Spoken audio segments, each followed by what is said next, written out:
আজ থেকে বাবু আর মামের পরীক্ষা শুরু হয়ে গেল, তাই জন্যে তাড়াতাড়ি করে সকালের খাবারটা বানিয়েছি। সকালের খাবারে সেরকম কিছুই করে উঠতে পারিনি। গরম ভাত করে দিয়েছি, ডাল করেছি, সাথে কাঁকরোল আলু ভাজা করেছি। ছেলে মেয়েদের পরীক্ষা থাকলে টেনশনটা একটু বেশি বাবা মায়েদেরই হয়। বাবুকে তাড়াতাড়ি করে খাইয়ে দাইয়ে পাঠিয়ে দিলাম।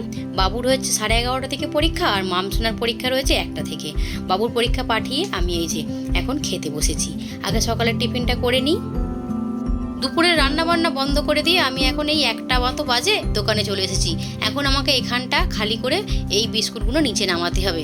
মামসোনার ড্যাডি গেছে দোকানের মাল আনতে, তো মালগুলো নিয়ে আসলে আবার এখানে জমানো হবে, তো তাই এখানটা খালি করে দিতে হবে। এখন ঘড়িতে 1:45 মতো বাজে। মামসোনার ড্যাডি দোকানে আসতেই আমি চলে এসেছি দুপুরে রান্না করার জন্য। সকালে তো এক ভাগের রান্না করে বাবুকে খাইয়ে পাঠিয়ে দিয়েছিলাম। এখন দেখো এই চিচিঙে ভাজা করব, তাই জন্য চিচিঙেগুলো গোল গোল করে কেটে নিলাম। শ্রাবণ মাসের 3য় সোমবার, তাই আজকে নিরামিষ রান্না করছি।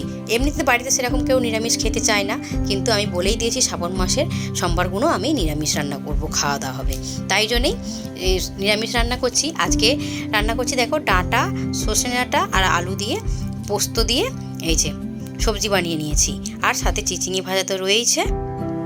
দুপুরে রান্নাবান্না তো কমপ্লিট করে উঠলাম। চলো কী কী রান্না করেছি দেখি। সকালবেলায় ভাত করে নিয়েছিলাম, সকালবেলায় ওরা সকলে খেয়েছে, আর দুপুরের মতো বেশি করে করে নিয়েছিলাম। আজকে চিচিঙে ভাজাটা শুধুই করেছি, আজকে আর কোনো কিছু করিনি। এর মধ্যে পোস্তও দিইনি, যেহেতু পোস্ত সবজি করেছি তাই জন্য আর চিচিঙে ভাজাটা এমনি রেখেছি। সাথে লেবু কেটে নিয়েছি ডালের সঙ্গে খাবো বলে। সারা দিনে যে কত দৌড়ঝাঁপ থাকে তার নেই কোনো ঠিক।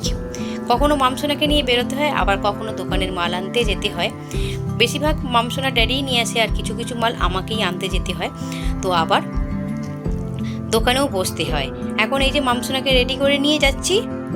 তবে আজকে বেশি সময় লাগবে না, আজকে 7:30টার মধ্যে ফিরে পড়বো, কিন্তু আমি সোজা বাজারে যাব দোকানের জন্য কিছু মাল আনতে। আর তার জন্য বাবুর হচ্ছে এপার পেজ শেষ হয়ে গেছে, তো এপার পেজটাও কিনে আনবো, দোকানেও বিক্রি হয়, আর বাবুরও লাগবে প্রজেক্ট করার জন্য। আজ করি কাল করি করে পড়েছিল। কদিন ধরেই মেশিনের কিছুটা কাজ এসেছিল, করা আর হচ্ছিল না, তো সেই কাজগুলোকে আজকে কমপ্লিট করলাম। তারই মধ্যে একটা কাজ বাকি রয়ে গেল। আর এদিকে দেখো মেশিনে এই কারণে আমি বসতে চাই না, পুরো বিছানাটা পাতিয়ে রাখতে হয় মেশিনটা খালি করতে গেলে।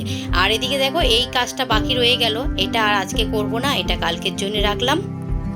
নাচের ক্লাসে নাচ প্র্যাকটিস ছাড়াও আরও কিছু পড়ার কাজ দেয়, সেই পড়ার কাজগুলোই মামসোনা দেখো বাড়ি এসে একটু টিফিন খেয়ে রেস্ট নিয়ে, কালকে যেহেতু পরীক্ষা, পড়া করে নিয়ে আর এই যে এখন প্র্যাকটিস করতে বসেছে।